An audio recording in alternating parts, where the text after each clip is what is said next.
Aujourd'hui, on se retrouve pour une nouvelle vidéo orientation, donc en cours, parce qu'on est les trois en cours ensemble. Ouais. Donc là, on est en train de filmer dans une classe. Et du coup, je vous retrouve avec Manon et Leïla, donc qui ont toutes les deux fait prépa ECS et qui vont un peu vous expliquer leur parcours, pourquoi elles ont choisi de faire une prépa ECS et pourquoi elles ont choisi le parcours qu'elles font aujourd'hui. C'est trop drôle parce qu'on est trois habillés en vert forêt. Et on s'est même pas... On s'est même pas dit, ouais, ok, on se met tous en vert. Ouais. On est connectés. Et alors, du coup, on va commencer les questions. Avant de commencer la vidéo, n'oubliez pas de mettre un petit like, de vous abonner à ma chaîne. Oui, il y a la petite cloche en bas, je crois, c'est ça. Alors du coup, moi c'est Manon et je suis en master de finance en anglais à Kedge en M1. Voilà, master 1. Moi c'est Leïla, je suis en master 1 en RSE à Kedge. Qu'est-ce que vous faisiez au lycée avant d'entrer en prépa? Toutes les deux, parce qu'on a un parcours assez similaire. On était en bac S, même si du coup maintenant il n'y a plus trop les filières en bac, mais du coup on a fait un bac S pour ensuite rentrer en prépa ECS.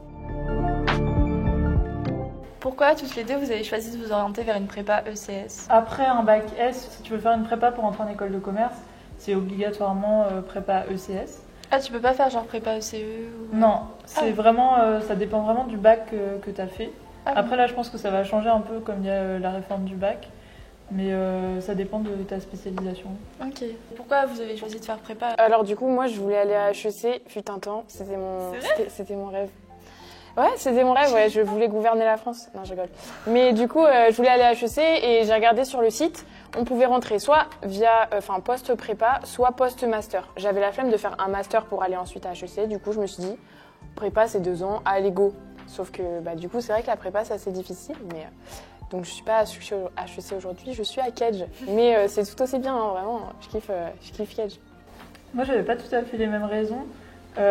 C'était vraiment les cours qu'on allait avoir en prépa qui m'intéressaient. Je savais pas vraiment que ça allait déboucher après sur une école de commerce. Les cours en ECS, c'est hyper varié, hyper complet. Nous on avait maths du coup comme on avait fait S avant, des langues, géopolitique culture générale surtout. Ok. Donc c'était aussi mes matières. Donc cool. toi t'es plus allé en prépa par rapport aux cours proposés en prépa et toi plus par rapport à ton but après. Ouais, exactement. Okay. Exactement.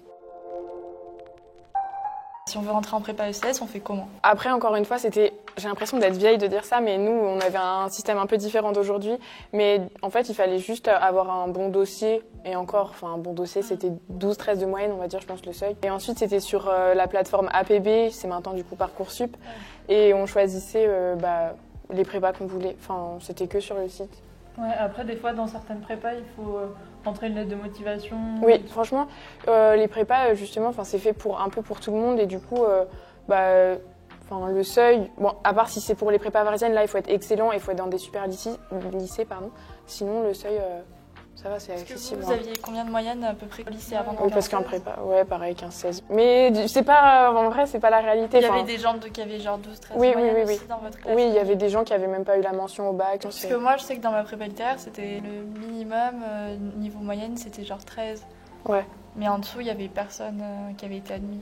Oui, après, donc je pense que ça dépend des prépas, des classements, tout ça. Ok. Est-ce que vous pouvez nous parler un peu du contenu des cours? Moi, je vais parler des maths. Chose que je préfère. Non, alors en prépa, il n'y a pas beaucoup de matières. En tout cas en ECS. Après en ECE et ECT, c'est un petit peu différent, mais bon, voilà. Donc ECS, du coup, on avait maths, histoire, géopo, culture générale, anglais, espagnol. Et du coup, les maths, en gros, c'est un peu pareil que les prépas MP, donc maths, physique, les prépas scientifiques, quoi. En gros, c'est ça, c'est assez poussé en ECS et très dur. Mais faut pas se décourager parce que, ok, on n'a pas forcément des bonnes notes, mais après, je pense qu'au concours, on est mieux noté que par nos profs en prépa. Mais la meilleure matière, c'était la géopo. Voilà, on est d'accord. J'allais vous demander du coup qu'est-ce qui vous plaisait le plus. La géopo et aussi moi la culture générale, les deux. Okay. La géopo parce que c'est la première fois en fait qu'on fait vraiment l'histoire mais en liant L'actualité. À tout ce qui est actualité, politique et tout ça. Ok. Et du coup, ça met vraiment en perspective tout ce qu'on a appris avant. On a l'impression de mieux comprendre tout ce qui se passe. Ouais. Ouais, on comprend mieux le monde aujourd'hui. Je pense que c'est un bon résumé. D'accord. Et pourquoi culture G aussi? Bon, ça, c'est que elle, hein, c'est pas moi. Hein. C'est pareil, ça change un peu des cours de français où on faisait vraiment que de la littérature, de la littérature traditionnelle. Là, c'est aussi ouvert sur l'art et tout ça, et il y a plus l'aspect philosophique aussi. Je suis d'accord avec elle. Quand on rentre en prépa et quand on sort, on n'est plus la même personne. Et la culture générale et la géopo, ça contribue à notre ouverture d'esprit. Et j'aimais pas forcément la philo au lycée. Et c'est vrai qu'après, quand même, on apprécie découvrir un peu ça. Ok. Et du coup, j'imagine qu'il y avait des matières que vous aimiez beaucoup moins. Les maths? Vos têtes. Oui, Les maths. Les maths, c'était... Non, on va pas les dégoûter. J'aimais bien. J'aimais bien, mais j'avais pas des bonnes notes. Trop bizarre, mais ouais, j'aimais bien. En fait, je pense qu'il n'y avait pas une matière que... Bon, si on devait faire un classement, oui, les maths seraient en dernier, mais en soi, je pense que c'était une symbiose des matières. Enfin, c'était trop bien, en fait. Des cours vraiment hyper complémentaires. Comme rien ne se ressemble. Quand t'en as marre de quelque chose, tu pouvais passer à vraiment autre chose de totalement différent. Et voilà. Ok. Non, franchement, c'était trop cool. Hein. Aller en prépa. Hein. Et du coup, ici, là, est-ce que vous pouvez nous parler un peu des matières que vous avez là actuellement en M1 après avoir fait prépa ECS? Est-ce que vous trouvez qu'il y a des liens avec ce que vous avez fait avant, etc. Alors, après la prépa, on a fait une année toutes les deux de L3. Donc là, c'était un tronc commun et on n'avait aucune matière en commun justement avec la prépa. Vraiment, on est arrivé, on a tout redécouvert. Alors qu'il y avait des BTS aussi qui étaient, d'anciens BTS, eux ils connaissaient la compta et tout ça, nous non, pas du tout. Et après, moi quand j'ai choisi le parcours finance, oui j'ai retrouvé certains points communs, notamment sur le système financier, où là on l'avait étudié en géopolitique en prépa. Ok. Et là du coup aujourd'hui, je m'y retrouve un petit peu. Mais sinon en règle générale, il n'y a pas trop de... J'imagine que ça te sert niveau bagage pour justement se dépasser. Ah ouais, de fou. Je pense que la prépa, ça apporte des méthodes de travail et une capacité de travail hors norme. Et toi, Leïla? Moi, du coup, là, je suis en master RSE, c'est responsabilité sociale des entreprises, donc c'est tout ce qui est tourné vers le développement durable, le changement climatique. Donc là, par exemple, cette année, j'ai des cours où on étudie des cas de RSE en entreprise, un cours de corruption, un cours sur le changement climatique. Donc voilà, c'est assez... C'est très précis, mais en même temps, c'est assez varié. Avant, justement, en géopolitique, on avait étudié un peu ça. On avait eu un chapitre sur, sur le développement durable et tout. Mais sinon, c'est vraiment nouveau de s'y intéresser autant. Et c'est cool parce que ça permet vraiment d'approfondir le sujet, tout ça, et de se spécialiser. Ok. Du coup, on va passer à la question de l'ambiance, donc l'ambiance en prépa et l'ambiance maintenant en école. Ok, alors c'est deux salles, deux ambiances. La prépa, c'était une ambiance, je pense, scolaire, mais entre guillemets familiale, parce qu'on est tous dans ce même bateau de travail, de parfois mauvaises notes, voilà. Ouais, en mode solidarité. Exactement, vraiment, et du coup on s'entraide tous, voilà. Par contre, on sort un peu moins. Quoique je connais des gens qui étaient en prépa et qui sortaient tous les jeudis soirs. Bref, c'était trop cool par rapport à ça. Et c'est vrai qu'il y avait moins ce côté festif, peut-être.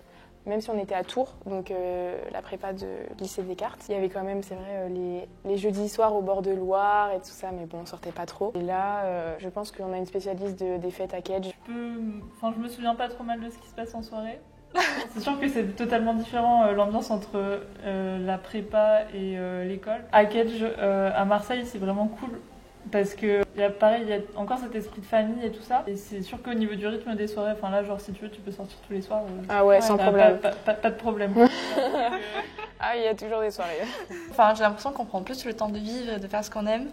Et il y a toujours... Non, mais le temps de... vraiment, genre le temps de faire des choses qu'on aime. Non, mais je suis d'accord avec toi. Le stress des concours, etc. Je suis d'accord avec toi. Même, on a l'opportunité de participer à plein d'activités sur le campus même, que ce soit des conférences, vraiment plein de choses qu'on ne pourrait pas faire en dehors de l'école. C'est vrai qu'en fait, Kedge nous permet de faire pas mal de trucs. Kedge, ou les autres écoles de commerce, je pense c'est pareil, mais bon, voilà. Et ça, c'est appréciable. Après, il faut juste, je sais pas si c'est important, mais je pense qu'il faut le dire, il y a cette espèce de mythe comme quoi en école de commerce, on ne travaille pas. On travaille, les gars, on travaille. C'est un autre type de travail, mais... Le fait d'avoir fait prépa, ça nous aide à vraiment nous organiser notre temps, nos priorités. Ça, c'est toi, en vrai, t'es trop organisée, moi non. Le rythme entre l'école et la prépa, il est totalement différent. En prépa, tu te lèves à 7h, tu te couches. Tu finis à 23h, enfin, c'est tout. Tandis que là, des fois, t'as cours à 15h, des fois, t'as cours à genre 8h, des fois, t'as cours à midi. Ouais, c'est n'importe quoi. Entre temps. Voilà, hop, après, t'as des soirées. T'as réu, machin, la soirée, tu dois manger avec telle personne. Voilà, enfin, vraiment pour réussir à être organisé.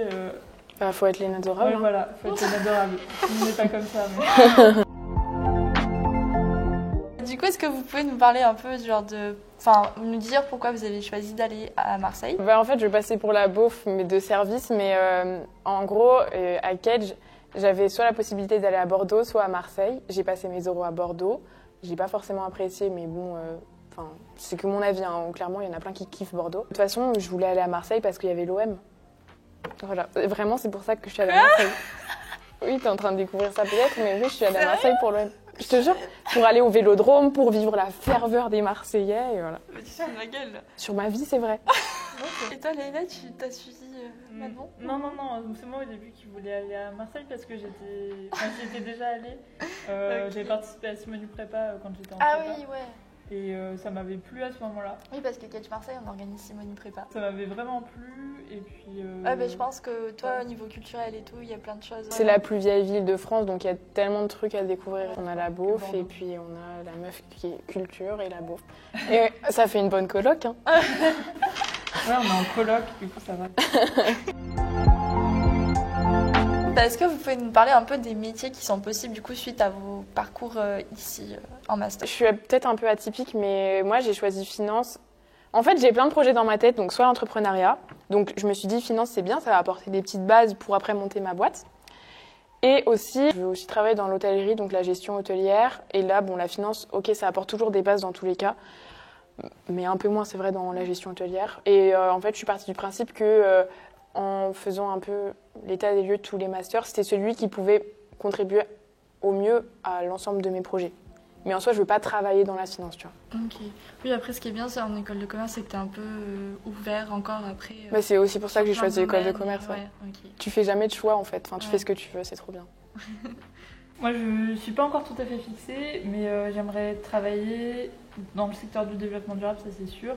Après, je sais pas si ce sera dans une ONG. Aussi, j'ai toujours été attirée par le milieu du journalisme, donc je veux d'abord travailler soit en entreprise, soit en ONG, et puis après voir. Ça dépendra des stages. Je pense que notre orientation elle dépend beaucoup des stages. Aussi, ouais, je suis d'accord. Parce que du coup, j'en profite pour glisser que avec Leïla et Manon, on est ensemble dans le projet Etika. Ouais, c'est vrai, en festive, on se connaît pas trop, mais on se connaît bien. On est ensemble dans le projet Etika dont je vous avais parlé et on essaie de sensibiliser à la consommation responsable. Et du coup, Leïla, ça correspond bien avec son parcours. Ouais. N'hésitez pas à aller nous suivre sur Facebook. Donc, est-ce que vous avez des projets à venir dont vous aimeriez nous parler, des projets personnels ou en rapport avec les cours? Enfin, vraiment, juste là, c'est le moment partage. Grâce à l'école, j'ai le projet de partir en Chine. Oh, mais avec qui déjà? Mais je ne sais pas, tiens, Léna Dora peut-être.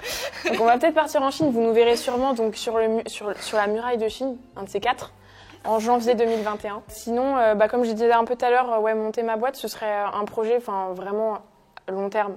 Peut-être même après l'hôtellerie, j'en sais rien encore, ma vie est un fouillis, mais pourquoi pas monter ma boîte, ce serait cool. Parce que ici, à Kedge, et aussi dans les autres écoles, mais pour ceux qui sont intéressés par l'entrepreneuriat, on a beaucoup à la fois d'experts pour nous aider. On a des incubateurs, donc ça permet de développer son projet et son entreprise. Et ça, c'est vraiment bien. Et à la base, avant de rentrer à Kedge, je n'étais pas forcément intéressée par tout ça. Ouais. Et en fait, on est tellement entouré de ça que finalement, je me suis dit pourquoi pas moi aussi. Donc voilà.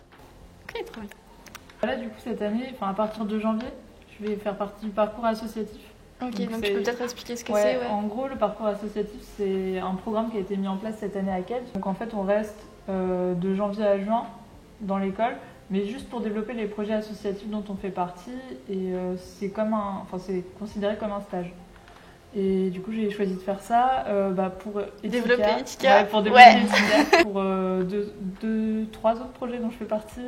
La Studentscope, Donc on va d'ailleurs lancer la première édition là en janvier. À Paris. À Paris. Ouais. CDE. Ça va être dingue. Aussi pour Reed et pour Melting Dance. Donc Reed, c'est un projet d'entrepreneuriat social féminin au Sénégal et Melting Dance, c'est la troupe de danse de l'école. Du coup, dernière question, est-ce que vous avez des conseils à donner aux gens qui vous regardent et qui sont intéressés par la prépa ECS ou par les parcours en finance, en RSE? Pour tous ceux qui veulent aller en prépa, que ce soit pour école de commerce ou ingénieur, enfin bref, n'abandonnez jamais parce que vous allez avoir pas forcément des très bonnes notes et vous allez peut-être vous sentir nul à certains moments, mais genre en fait c'est pas du tout le reflet de la réalité et quand vous allez passer vos concours, vous allez avoir des super écoles, vous allez vous éclater ensuite. Et vraiment continuer à travailler parce que vous allez progresser un max. Et la prépa, pour moi, c'était vraiment l'une des meilleures périodes de ma vie. Déjà, je suis tout à fait d'accord avec Manon. Aussi, genre vraiment, pour moi, la clé du succès en prépa, c'est de vraiment bien s'organiser. Le dimanche, un moment dans la semaine, il faut se garder un temps pour s'organiser, prévoir son planning pour toute la semaine. Comme ça, au moins, on est sûr de ne pas être débordé. Parce qu'en prépa, tu peux bien préparer en amont ce que tu vas devoir faire, donc ça c'est bien. Et aussi prendre du temps pour soi parce que c'est bien de travailler, mais des fois il faut savoir faire des pauses. Et souvent c'est après avoir fait une pause qu'on arrive à être plus efficace et à mieux réussir. Donc voilà, il faut prendre du temps pour soi, faire du sport, sortir, voir ses potes. Voilà, de temps en chiller, temps. couper. Pas tout le temps, hein. Mais Non, il faut travailler quand même. mais de temps en temps, voilà. Bon, ben, merci beaucoup, vous avez trop bien répondu à mes questions, je suis trop contente. Merci de nous avoir invités sur ta chaîne. C'est comme ça qu'on dit, je crois, dans le YouTube World. Si vous avez d'autres questions, n'hésitez pas à les poser en commentaire et je pense que Leïla et Manon ils iront checker et peut-être répondre Ouais, tout à fait. aux petites questions. Voilà, n'hésitez pas à mettre un pouce en l'air et à vous abonner à ma chaîne si ce n'est pas déjà le cas et à me dire aussi en commentaire si vous avez déjà fait prépa ECS, si vous avez envie de faire prépa ECS, etc. Et voilà, c'est tout. Bisous, bye. Au revoir.